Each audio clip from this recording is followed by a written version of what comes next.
Welcome everyone to our first iteration of our winter science speaker series at the Mariah Mitchell Association. We're really excited to kick this off. All of our speakers are former interns at the Mariah Mitchell Association, and we have interns from the Natural Science Museum, the aquarium, and our REU program in our astronomy department. And we're super excited to for them to share their journeys with us. I'm really excited to introduce Andrew McKenna-Foster.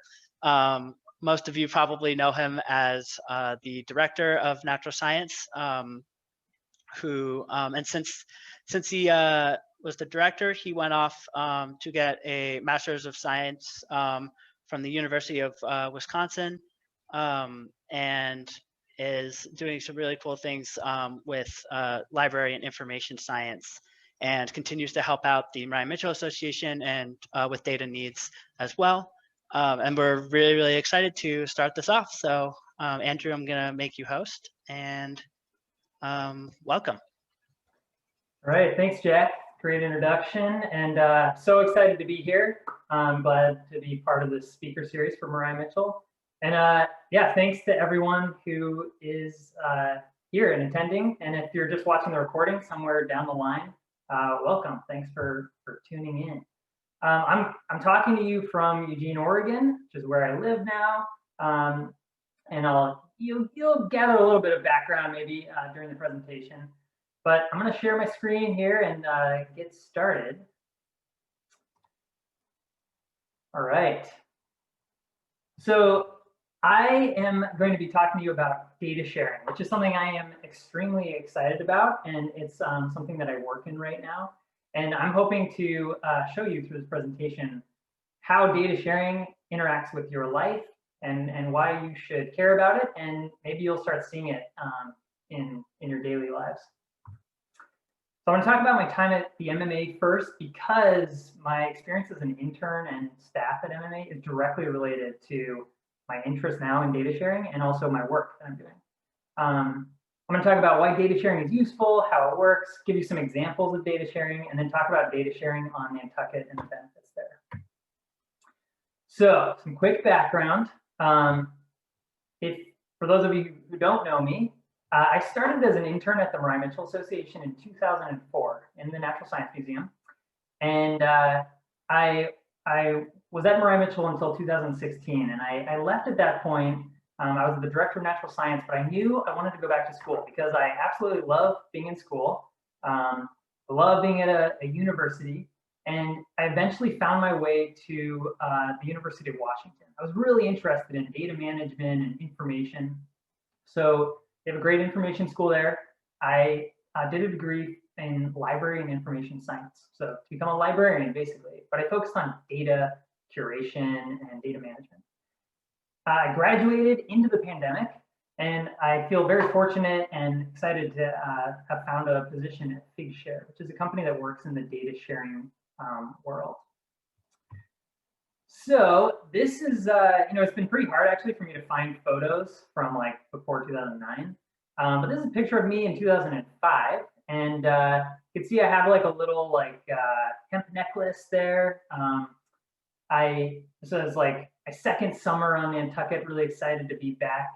And as a natural science intern, we spent a lot of time taking people on natural history field trips, talking to them about the natural world. And actually, this is true of a lot of the intern positions at Mariah Mitchell, of course, no matter if they're at the observatory, the aquarium, the Mitchell House, education. It's all about like trying to get people excited about science.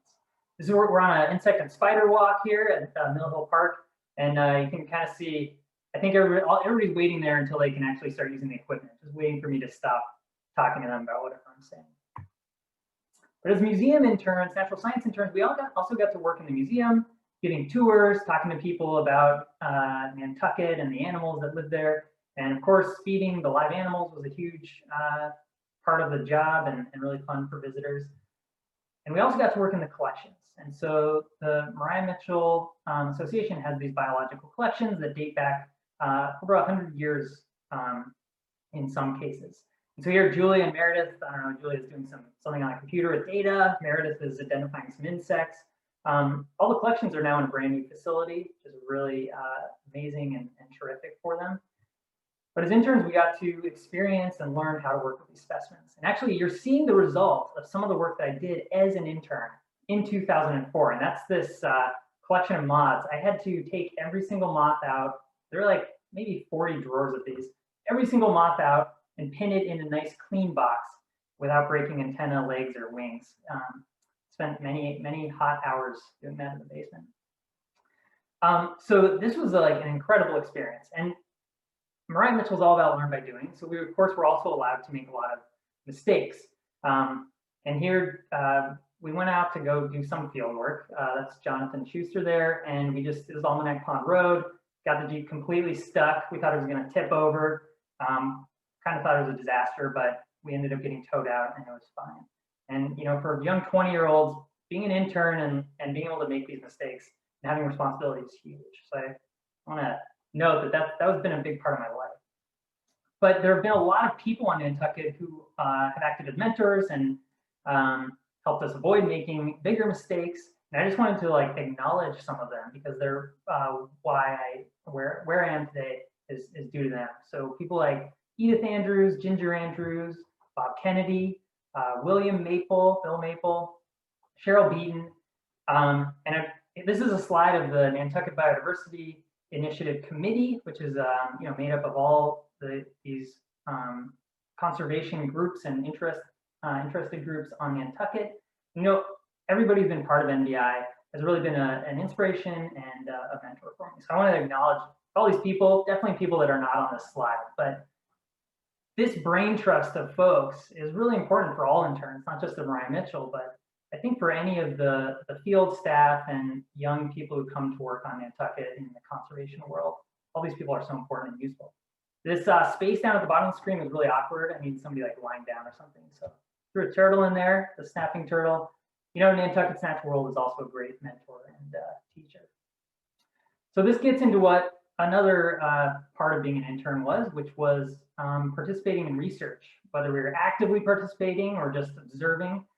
These are 3 projects that interns all got to help out with. On the left is a picture from a project that Mariah Mitchell did with the Conservation Foundation. And we were interested in what happens to a bird that just dies out in the middle moors. Like, what eats it? And so we set up a bunch of camera traps and we had some dead mice under the traps. And this is a harrier taking off with one of the mice. And in the middle is a picture of American burying beetle research. So Lou Parati overseeing us checking a trap for these endangered beetles. This was a huge collaborative project, involved many of the organizations on Nantucket, as well as the Fish and Wildlife Service and the Roger Williams Park Zoo. And then on the right is Bob Kennedy banding an osprey. I'm not sure if this is one of the ones that got a little GPS backpack to track its trip down to South America. But this was a great project for interns to help out and learn on as well. And I chose these 3 projects because they all ended up with peer-reviewed publications.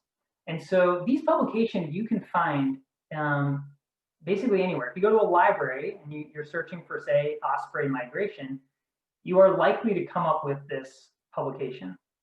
You don't have to know about Nantucket. You don't have to know about Bob Kennedy. This information is out there. And so I'm going to take a quick note on academic publishing, just to make sure we're on the same page about this process. So academic publishing is based on the peer review process. And scientists collect some data. They analyze the data, write it up in a manuscript, and send that manuscript to a journal editor. You know, you might think of like Nature or Science, all those big journals. There's lots and lots of journals to publish it. That editor sends your manuscript to some anonymous reviewers. They could be your friends in the research field. They could be your enemies, but nobody knows who wrote the manuscript. You don't know who's reviewing it. They give comments and you get comments back, you review it and rewrite things. And eventually, if all goes well, you publish your paper. The editor puts your paper into the journal and it's out there in the world for everybody to see. And an important aspect of these papers is that there's a literature cited section. So we all know you're supposed to cite your sources. And most of the citations in this literature cited section are like other peer-reviewed publications. You know, there's like, you can trust those papers and those authors. It's really great to get your name or one of your papers in a literature cited section. It's called a citation. And the more citations you have, the better your reputation is in your scientific field. So you want citations. Notice though, there's nothing about data. So in this peer review process, traditionally, data has not really played a part. There might be some data in the paper, but nobody's looking at an actual data set that you collected. And what I'm talking about today is how this is changing, and it's changing really recently. So just in the past 15 or so years, people have started to be like, you know, we need to make our data available. It needs to be part of this process. And so things are changing really, really rapidly, as you're gonna see. We're right in the middle of this exciting change. So we have these 3 peer-reviewed publications. Behind them are some data.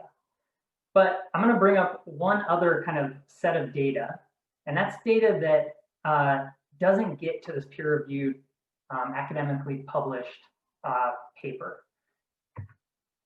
Smaller projects that take place, you know, on an island that not many people visit, for example, they're still potentially very valuable data sets, but it's really hard to get them peer-reviewed published. It takes a lot of time that maybe you as a researcher don't have. So just here are a couple of examples. So in the top left, the Rye Mitchell Aquarium has been doing kind of surveys on fish species in the harbor for decades, maybe 2 decades now, and measuring some of those. We helped Andrew McCandless with his research on eelgrass in the harbor. I think part of his research was funded by the Biodiversity Initiative. These high school interns just found this really difficult to find light sensor that was down there. Up in the top right, I'm out at Cascada Woods. We're trying to collect earthworm species surrounded in poison ivy and being eaten alive by mosquitoes. Julia Blythe down here in the lower right is taking photographs of damselflies. Both those projects also funded by NDI, and they both ended up with species lists, but never got peer-reviewed published. And then Bob Kennedy is banding barn owls in this really long, I think it's like 4 decades of longitudinal data. So all of these projects have potentially really useful, informative data sitting there. I want to mention that throughout this talk, I'm going to be talking about data, but I'm really going to be referring to all these research outputs that aren't necessarily a peer-reviewed paper. So, you know, to write a peer-reviewed paper, you might have a lot more than just a tabular data set, an Excel spreadsheet. You might have images that you collected data from, databases, which are like Excel spreadsheets on steroids. You might have sound files, videos, 3D models. And I'm even going to include informal reports or reports to funders. So for example, if you get a grant from the Nantucket Biodiversity Initiative to do some research, you have to submit a report to them. And I'm going to kind of lump all of these under data. So quick review, we have data that's behind peer-reviewed published papers. We have data that's part of unpublished research. Both are really useful potentially. What the rest of my talk is going to be about is where do we store it? How do we make it available for other people to use? If it was paper, if it was like a book, like a notebook from a lab or something like that, that's a physical object that you could leave that on a counter or a table, and someone else could find it, pick it up, and flip through it and maybe figure out what it is, who wrote it. They could get a lot of information out of it. And if they thought it was important, it could go into a library. It's organized, they're finding aids that help people find things, no matter where they're from. But what about digital objects like this? You could print it out, but who knows, nobody knows that it's printed out. Where does this stuff get stored? Usually it's on some old, dusty computer, in this case, in the basement of the museum, or your personal laptop that is quickly aging and probably won't work next time you open up the screen. So I'm going to use a specific example to kind of tie together this whole process. So in 1927, 8, and 9, actually, this guy, James Emerton, came out to Nantucket to collect spiders. And this was at the end of his life. He was in his 80s at this point. By trivia for you, or maybe some like a quick fact, Emerton was born the same year that Rye Mitchell discovered the comet in 1847. But James Emerton came out to Nantucket as part of this big insect and spider species blitz. and collected spiders. You're looking at these jars of ethanol, and each little vial has a spider and a label in it. And he and this other guy, Johnson, they created this species list, published by the McKenna Mutual Association, paper book. He listed 172 species. 2006, the Nantucket Biodiversity Initiative funded a new spider survey. And we collected 250 species. We had tons of volunteers. We collected all over the island. And by the way, this is Jason Bridges, the current interim director of Mariah Mitchell, out there sucking spiders off this beach heap. We created our own physical collection of spiders to compare with Emerton. But we collected way more data than Emerton did. So Emerton's species list, you can see it on the left. It's just a list of species with some extra information. The top one, Distira crocata, the pill bug hunter, and at all my talks, I need to put like one spider picture in, so I'll include one here. That's what that spider looks like. He caught one on Mariah Mitchell's birthday, August 1st at 16 Vestal Street. But we have tons of Excel spreadsheets of data. We were able to make these interesting charts, and basically what this is saying is that after you collect about 70 spiders out in these grasslands, then you're probably going to catch about 25 species, and that's probably going to be most of the species you're going to find. And by the way, the data they're collecting right here, the spiders they're collecting right here, are actually what is behind this graph. And so if Emerton had collected this same information and we had somehow been able to use that information, we could have made way more interesting comparisons. We could have really understood how similar our species lists were. As of now, we can just say, we found the species, he didn't, he found the species, we didn't. We collected a lot of information, as I mentioned, lots of spreadsheets. We also produced a lot of reports. Honestly and embarrassingly, this project is kind of still going on. We're still like working on these species. But we submitted a lot of reports to the Nantucket Biodiversity Initiative. And so one of the questions is, how do we make all of this stuff that we haven't published anywhere, how do we make this available to others? We may never get around to publishing all of this.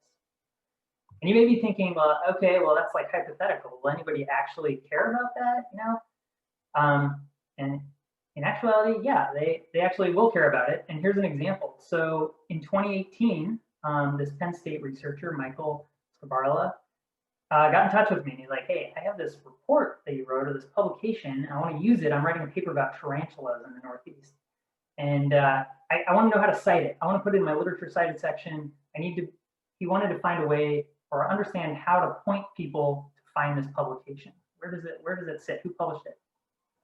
And honestly, I did not remember writing this report. I had no clue what he was talking about. And I was thinking in my head, like, I'm going to have to get on my old laptop that runs Windows 98. Maybe I'm going to have to get out an old floppy drive or find my USB drives. And even if I locate the folder where this report is, I need to hope that I actually named the final version something that's useful. I don't know about all of you, but I've definitely been guilty of naming a bunch of similar files and drafts this way. And it's really hard to figure out if you should use final or use this one. You gotta have a lot of trust in yourself. Luckily, Michael included a PDF, so I was able to actually just look at the report and be like, oh, okay, like, yeah, this was a report we submitted to the NDI Biodiversity Initiative, and I sent him a citation, like, just point people to the biodiversity website. But he was able to get in touch with me. But what about researchers in 2100? You know, whatever spider researchers, whatever kind of equipment they have in, how is this person going to contact me if they wanted to cite that report or use some data? Hopefully they'll be able to track down the Biodiversity Initiative, but honestly, that might be too much work, and they'll just be like, I'm just not even going to use that information. But what about a person even in the year 3000? You know, this person might not even be able to contact NDI. Who knows what the situation will be then? So how do we make all of this information available for current researchers, near future, and far future researchers? It's really, really difficult to do this, actually. There are huge obstacles. One is just storing information on the internet and in the world, even on personal computers. Who backs it up? This is an example of the Nearctic Spider Database, which I used a lot when I was learning spiders. And he says, March 17, 2010, power supply sparked and his hard drive got destroyed. Lost 3 years of information. You might think, well, you can just put it on the internet and send, you have a web page address. But the problem with that is if you give somebody a web page and say, I put some information here that you can cite and reference, in 10 years, that web page might change. And that reference that that person has, that URL they have won't work anymore. They'll get a page like this that says, page not found, sorry, you're out of luck. And finally, even if you do find some way to store it and somebody is able to find it, how do you let them know how they can actually use it? How do you let them know that they're not going to be breaking in copyright rules by reusing your data or your information? You don't want to go the way of Napster. So what would a solution look like for this? We need data to be stored safely. We need to be findable in the vastness of the internet, and we need some use guidelines. And luckily, librarians, data people, researchers, software engineers, they've come up with solutions. And this is all relatively recently. So people have started repositories, research data repositories, other repositories. They are very cognizant about backing things up and storing things properly. To make things findable, people invented DOIs, and another term is just persistent identifiers. And this is something I'm going to talk in detail about a little bit because you're going to start seeing DOIs a lot of places if you haven't already. And then finally, to give people an idea of how they can use data or other resources, they're licenses. And you may have heard of Creative Commons. That's one kind of licensing setup. And these are examples of Creative Commons licenses. And they say things like, you can use this for anything except commercial use, and you have to cite the author. That's an example of a license. So here's a relevant example. So the Mariah Mitchell website has an NMA publications page where you can go download old publications that Mariah Mitchell put out. Species lists, for example, including that list of insects and spiders published in 1930. If I was gonna, it's hard to obtain like a paper version of this. So if I was a researcher and I found this digital copy, I could use it and I could cite it, like the example on the right. And I'd have to tell people, if you want to use this, you can get a copy at this website. But Mariah Mitchell is about to redo its website.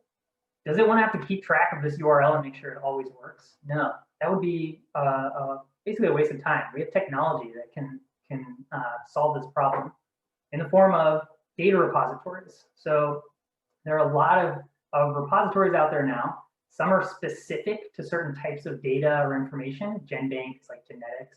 ICPSR is like social science data. And there are those that are very general, including Figshare, which is where I work, Dataverse, Dryads, and Nodo. These are all generalist repositories. And some you pay to use, others are free.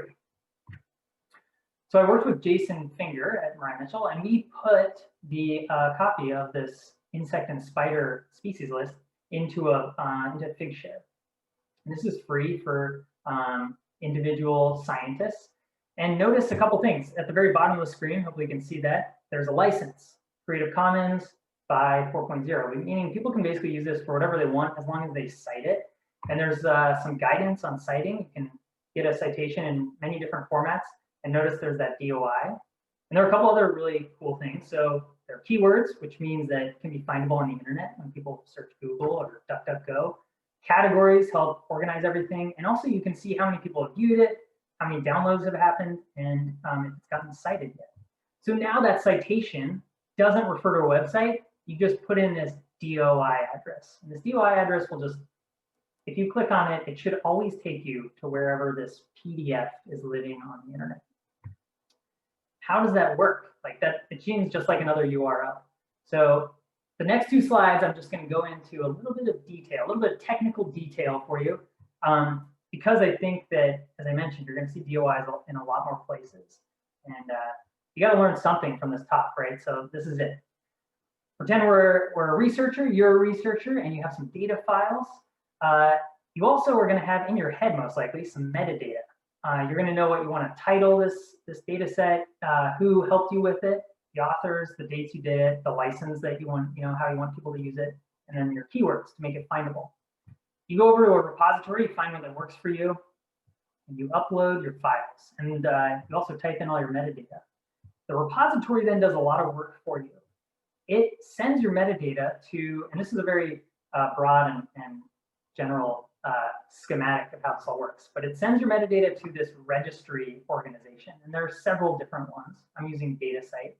DataCite mints a DOI for your metadata and your data set or your file. And the DOI is digital object identifier. It's like a social security number for objects, digital objects on the internet. It should always be able to point you to where that digital object is living. Sends that DOI back to the repository, and that gets applied to the data files and your metadata. Notice the metadata is now in two places. It's at DataCite and on the repository. Something goes horribly wrong, at least you should have an idea, you know, if the repository goes away for some crazy reason, at least you'll still kind of know like what this DOI was for. So there are lots and lots of files like that out there, and this becomes really important when somebody wants to cite some of these data objects. This is a paper that has a data availability statement, and we can see this DOI right here that they've cited. So they chose to put this in a data availability statement rather than the literature cited. So if you clicked on that link, it would first go to DataCite and look up the URL where that file is living, and then your browser would take you to where that file is. So even if this file moves from this repository, or the repository changes its website or something, their responsibility is to update DataCite, and then you should, even if it's 100 years in the future, you can click on this link and it should take you to that data file. Whew, okay, so that's the end of the technical stuff. I want to talk about the benefits of sharing data, because you might be like, why, other than sharing with some other researchers, what are some of the other benefits of this? First and foremost is citations, which I mentioned are very important to scientists. This is from a paper. Here's a DOI down here that if you have this presentation, you could click on it and it would take you to the paper. This research looked at over 10,000 studies in gene expression, and they found that studies that made their data available, that published their data, shared their data, had more citations. And on top of that, the data itself can be cited, like we saw in that earlier example. So that's great. If you make your data available, you can potentially get way more citations. And this chart comes just from somebody on the internet. It's not peer reviewed, but they looked at all the people in their academic department, academic institution. And basically they're graphing the number of citations by the H-index, which is a measure of impact in the science world. And then they colored the dots by what job that person has. And people with tenure track positions, basically like professors that have their job for life, and department heads, they have way more citations. And it's not just because they've been around longer than other scientists. Having a lot of citations mean that you're influential, and because of that, you can get bigger jobs and potentially more grants, more grant money. So it's a boost to the ego, because people are using your work and trusting your work, and potentially it leads to more money and a job and grant money. So it's a real, it's great for the individual ego, but there are other benefits that are more altruistic for everyone. So reproducibility is a big one. And there's actually people call it a crisis right now. It's really hard to reproduce a lot of studies. It's hard to get the same results that other scientists get. So the idea is that sharing the data maybe would make it easier to understand why that's happening, or make sure, like actually check and be like, yeah, we did get the same results. Sharing data means faster innovation. You don't have to reinvent the wheel. You don't have to do that experiment someone else did. You can just use their data, cite them, and fly forward and make some new discoveries.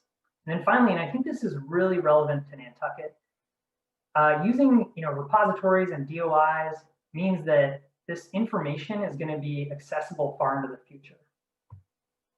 There are certainly concerns around data sharing. You've probably even thought of these, maybe yourself, as you've been listening to me. One is confidentiality and privacy. You don't want to share data that is going to reveal where someone lives or their medical history. You don't want to share data that's going to tell somebody where very rare and endangered species are. There are ways to handle that. You can anonymize data. In some cases, data will never be shared because it's too sensitive, but people should at least know it exists. And then the other big concern is theft. Scientists are constantly afraid that someone's going to steal their data for their research and use it in ways that they shouldn't or publish first. And it's a concern for sure. But as long as the systems are used properly, it's generally not a big issue. And just like this person just did not know how to lock up their bike properly, if scientists understand how to use the repositories, DOIs, and licenses, it really reduces the chances of theft. But what happens is we get a lot of these statements, data available upon request. And here's an example. So I just Google searched data available upon request in Google Scholar.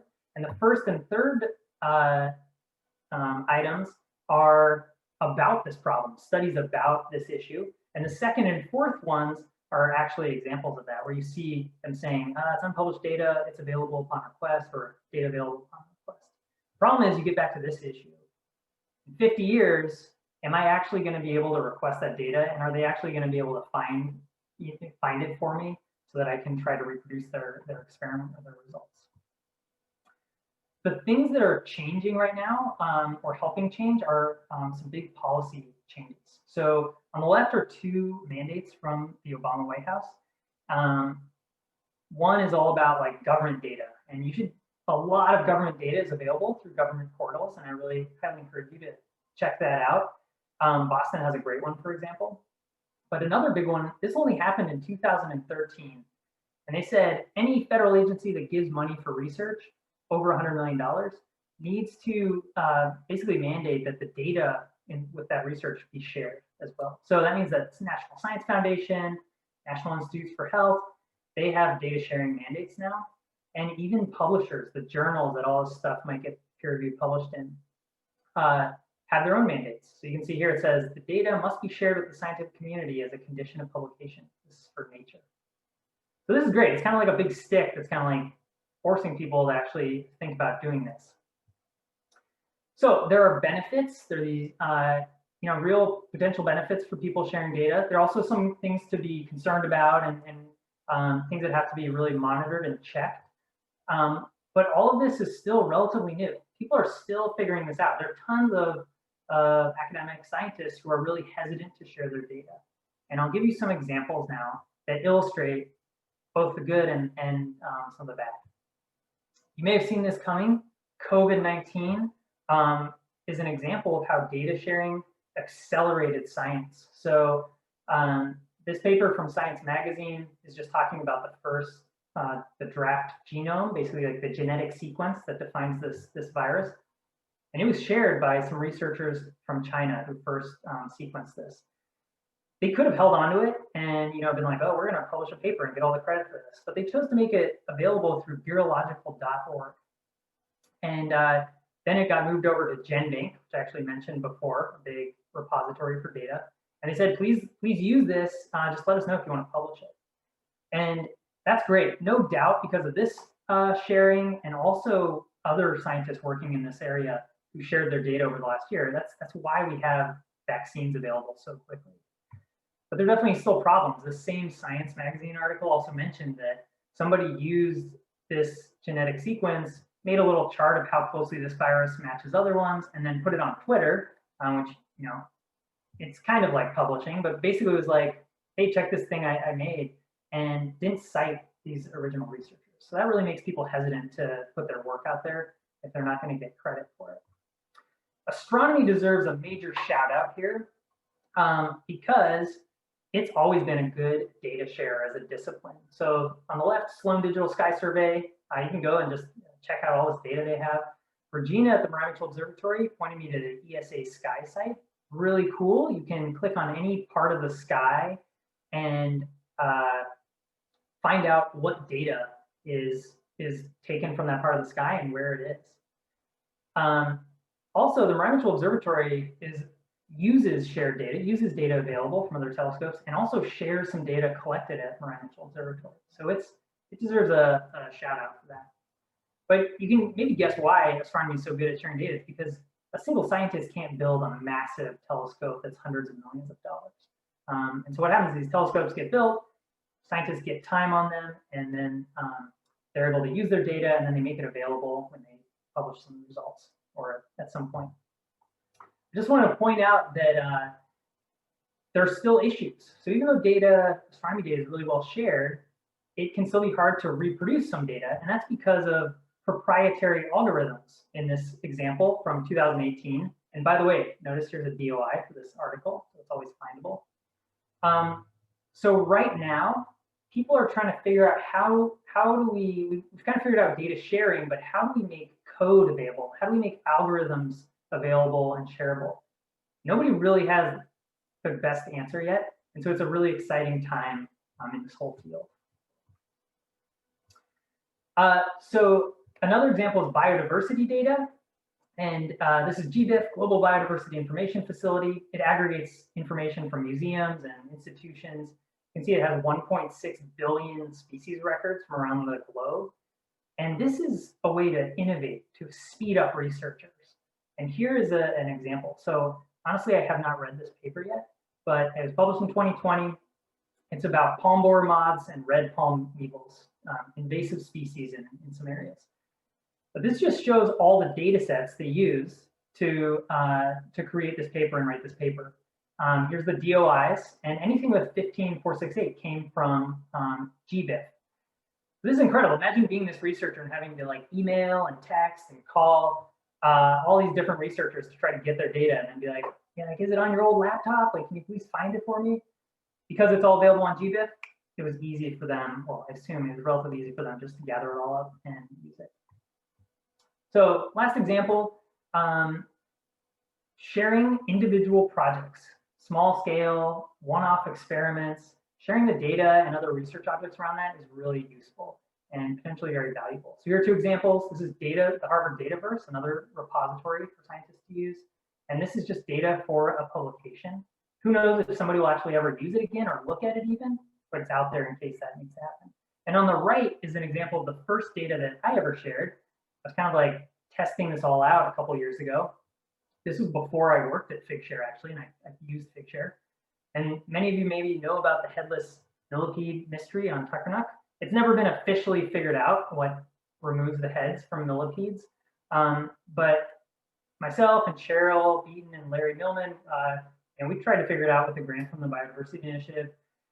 We measured some millipedes, took some pictures, did a lot of watching, we never figured it out. But we put this data set up so that it's out there. Somebody could use this and maybe it'll help solve the mystery down the line. So I'm nearing the end of this talk, and I want to give some specific examples of how this could be used on Nantucket. And I've kind of already alluded to this one. So Ryan Mitchell has these old species lists. It'd be great if they were all available and all citable and findable online. So I worked with Jason Leonardo Finger at Ryan Mitchell, and we created a collection on Figshare where all these items can live. And so there's 6 uploaded. Each of these has a DOI. You can get download information for each one. And in fact, even the collection has a DOI. So the whole thing can be cited easily. So this is one example of how one organization can use a repository for scientific information. But I'm going to end things by talking about the Nantucket Biodiversity Initiative. And if you're not familiar, so I've explained it a little bit, but NBI is a consortium of many of the conservation groups on Nantucket, including some private groups and the town of Nantucket. And together they support lots of research on the island in many different ways. And honestly, a lot of these organizations also do their own research. So I went to the NBI website and I downloaded a PDF that showed all the research they've supported over the years. And this is the most recent page of that. And look at all this great stuff they do. Molecular taxonomy of shell-boring polychaete worms, neglected herbivorous insects, ticks and Lyme disease, crayfish. All of this really great information is going to be collected or has been collected. And oftentimes they just end up with a report that they send to the Biodiversity Initiative. Maybe there's some data that they submit as well. And NBI holds onto it, sitting on a server somewhere. Somebody's got to keep track of all that stuff. It would be way better if all this information was in a much more secure research data repository. Remember, I'm referring to these reports as data here. They all had DOIs and all had licenses. This would really help both NBI and researchers. It would make local research safe, findable, reusable far into the future. It would increase the chances for new collaboration because all this stuff would be more findable and citable. And it would also allow NDI and all its member organizations to kind of get a better grasp of the impact of what they're supporting and what they're doing. So as it happens, during my library program at the University of Washington, we had to do a capstone, basically a thesis. It's project-based. And I talked with the Biodiversity Initiative, and they agreed to try out a pilot repository. And so I worked with 2 other library students, Megan Mitchell and Christopher Tillman Neal here. And the 3 of us worked on creating a repository that would work for NDI, for it to try out. And this is what it looks like. Sorry, the Zoom things kind of cover some things up for me. This is on Zenodo, yet another repository platform that's free to use. And you could just Google Nantucket Biodiversity Digital Repository, or if you're a quick typer, you can type in this little bit.ly link up at the top. But you can go in here and download these, all of these files. And this Zenodo is a research data repository. Each of these files has a DOI, and each file also has a license, so people know how to use it. On top of that, there's a way using some code, some programming, to extract information automatically from Zenodo, from this collection of information, which is great because then we can make all these cool charts. So at the top right, we have a chart that's showing just what's in there. There are about 50 PDF files, reports, about 11 data files, like Excel files, and then there's one file that's R code, that's like statistics software. And we can also see what NDI has been supporting. So a lot of research on Nantucket and Tuckernuck and Muskeget, but also some stuff with the New England coast and Massachusetts, a lot of invertebrate research, but also a lot of other groups as well. And not everything, about 2/3 of everything that NDI has supported is currently available on this repository. So going back to this spider data issue, we uploaded a bunch of the spider information into this repository as part of this effort. You can see there are 10 PDFs and there are 4 data files here that anyone can go in. So if you're, if you're tired of Netflix or Disney Plus, this is some great reading here, and I highly encourage you to check it out. All the stuff is good. But this is now a resource for all of these researchers. So Michael can use this future researcher and this way far future researcher hopefully will be able to access this and add their own files through NDI. And in fact, I did email Michael and I was like, hey, there's a better citation now. There's a DOI that you can cite if you haven't published your paper. And he literally got back to me just like a week and a half ago and said, it's not too late. I haven't written anything yet. And so hopefully, if he does use this file and cites it, that'll be a citation for the repository and for this work and for NDI, which would be really great. So I'm going to end it there. And I really appreciate all of you listening and paying attention. And it looks like there are a few questions. But I do want to say that I'm so excited to be able to talk to all of you. And I really look forward to visiting again in the future from the West Coast where I am. And I hope to see many of you again. So I think, let's see. There are 2 questions up, so I'm just going to answer those 2 questions, and then I'll maybe, if others come in, I'll answer them, but I'll hand the reins back to Jack in a moment. So one question is, one problem with having researchers generate their own metadata is that they may use different terms for the same thing. How can the vocabulary be standardized? And that's a great question. And it's a big problem. The metadata, the information about files, is really difficult to keep at a high quality.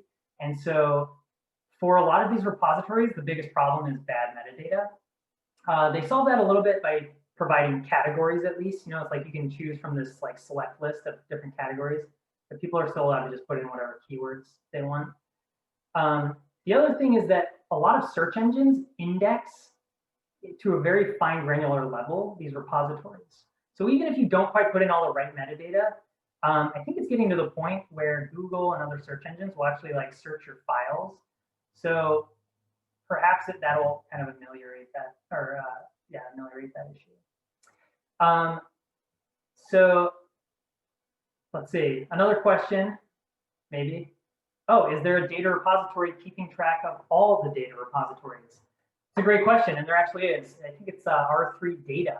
There's a list of like thousands of repositories, some of which are institutional repositories. So universities might have their own repository. Others are just, specific to a certain type or a certain type of data or a certain organization. And let's see. There's one other question. Are you thinking about best practices around publishing, sharing, and archiving code? It's also a great question. There are solutions to that. People are figuring out ways to do that. And in fact, there's something really cool called Docker. But basically the idea is like, maybe we could package all the software that you use to do your research with the code and like package it in this little environment. And in the future, somebody could download that package and it would run all the software that you used. Because there's a concern that if you use an upgraded version of software, maybe it'll like do things differently than the version that some other scientists use. So the idea is like, if you're gonna reproduce somebody's research, you should use the exact same version of their code. So there are ways to do that.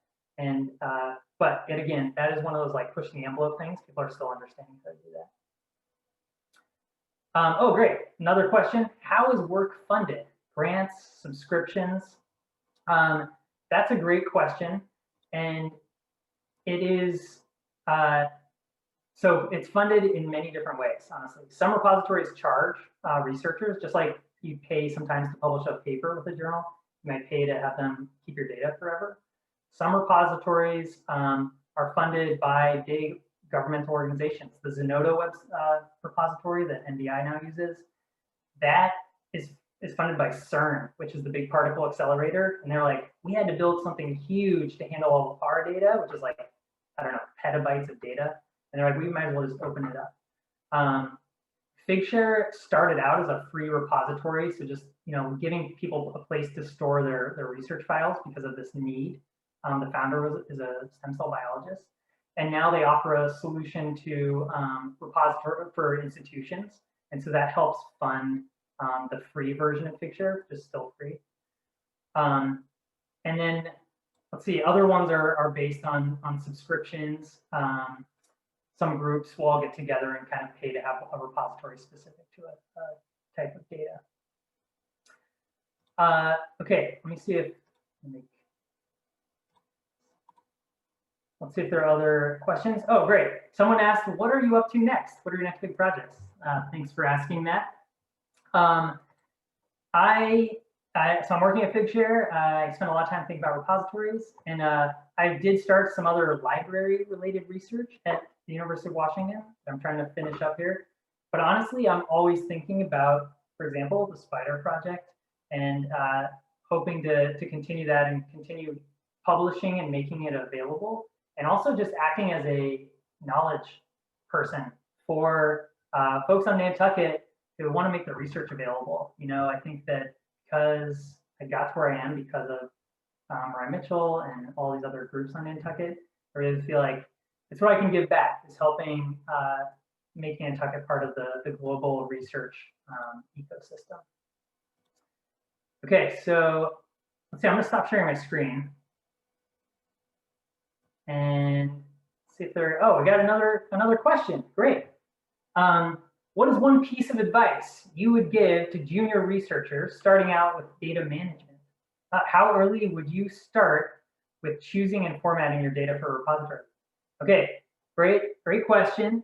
The second part, how early would you start? And the answer is like, start before you even start it when you're planning your research. That's the advice now, is like, if you are gonna do a research project, you gotta think about what's gonna happen to your data. If you're getting one of those big NSF grants, you're actually required to fill out a data management plan, which just says like, I'm gonna put it over here, I'm gonna store my data here. It's still pretty general because there's a lot up in the air. It's kind of like, just like, well, as long as you have some plan, we were not gonna actually really dig into your plan. So definitely start planning early. There are a lot of options, and there actually are a lot of resources out there to help. And advice for junior researchers, I love this question, because you know what? We all need to think about our data skills, especially the younger generations coming up. There's so much data out there to use. It's so easy to collect data that being able to manipulate data, understand data is going to become just a core skill, I think, for anybody in the sciences, and not just STEM sciences, like, like physics and biology, but even humanities. It's becoming a big issue there too, is like, we need to manage data there. So I would, the advice I give is to just play around with data. There's so much fun stuff to do out there. There's so much free software to use. RStudio, and R is like a statistical software package, but you can make cool graphs. You can use it to visualize all this free data that's coming from our governments, from other institutions. And there's so many resources out there to learn how to do that with. There's lots of tutorials. Great thing about software development is a lot of it, it's kind of like an open mentality. A lot of people are willing to share what they do. And tons of jokes about how like software developers are just always just Googling how to do something rather than just using the knowledge. Oh, great. Someone mentioned, Julie mentioned that I should mention the ORCID ID, which I was showing on my last slide. Thank you for that. The ORCID ID is a way, it's like a DOI for scientists. And I recommend anybody who's in the sciences or is going to be like publishing things in whatever field, it's great to get an ORCID ID. It's free and it helps you be distinguished from people with your similar name. For me, Andrew McKenna-Foster, there aren't too many of us out there, but if your name is like, Jane Smith, there's probably another Jane Smith out there. The ORCID ID will help. So when somebody reads a paper and they say it's by Jane Smith, they'll know which Jane Smith it's by. So that's a big thing, and a lot of universities are trying to get all of their faculty to use ORCID IDs. The other cool thing is that ORCID will go into data repositories and pull out anything that's yours and put it all in one place. So you can see all your research in one spot. And then we have another question. Any words of wisdom for the younger generation? Students still in high school, they are all over the web, but data collection can be like a cool video game. What do you suggest for kids? And yeah, that's a great question. And making it like a game, yeah, I think there are examples out there of that, but I am not aware of them. Honestly, I came to this late personally. I love playing around with Python and other coding languages, but I'm definitely not an expert. But there are a lot of new kind of software languages designed for kids and for just beginners. And they have a lot of fun challenges that you can do. So I think for the really young folks, getting involved with that kind of thing is the best way to spur the imagination. And it's fun things like build your own, piano, like digital piano, or there are all sorts of possibilities. Let's see. Oh, another question. Along the lines of big data, we see this in upcoming large astro survey projects with petabytes of data per day. So that's really, really huge. What are the physical constraints of storing it? And are folks thinking about this? Yeah, that is a huge concern as it becomes easier and easier to just collect tons of data. A lot of individual scientists are collecting gigabytes of data, and many times even just megabytes of data, so that's relatively easy. A lot of these repositories can handle 300, 500 gigabytes up to a terabyte, or even 5 terabytes. But there are ways to access data without downloading it all, which I think is one way that people are trying to solve this problem. And so for the petabytes issue, I think that is the way that they're going to go. But honestly, so it's interesting, I'm in like data sharing and open science, but actually managing the data is like a totally different skill set, and understanding how it moves in and out of storage is a very different skill set. So I don't know if I can answer that really, really clearly, but it is becoming a big issue. And in terms of the question also asks, is there a limit to how much data we can store? And our storage technology keeps getting better and better with nanotechnology. I think that's our biggest limitation right now. But that's a great question, and I don't know the perfect answer for it. Okay, I think think I've answered all the questions. I apologize if I missed a question. If you have any others, now might be a good time to throw it in there. But Yeah, we otherwise, have looks like we have questions. So if you guys have any last minute thoughts, feel free to use the Q&A. Again, I really appreciate being able to talk about all this, and you can always just look me up online, and you can find my contact information there. If anybody has any other questions as well. Great. Yeah, it looks like we're all set for now. I want to thank you so much, Andrew, for talking. It was so well done and such an important perspective that we all should be thinking about as scientists, is how we store data and what happens to our data after we submit it, or if we don't submit it. And I wanted to thank everyone who is viewing this now on our Zoom, and all of our viewers on YouTube as well. We really appreciate your support and attendance. And I wanted to mention our next talk will be Sarah Schoen, which will be on January 27th at 7 o'clock. And she'll be talking about her work using statistics to understand the speciation in frogs, which will be really interesting as well. And if you have any questions about the speakers or about the speaker series, feel free to email me at any time at jdubinsky@marianmitchell.org. And yeah, I want to thank everyone again and have an excellent night. Bye, everyone.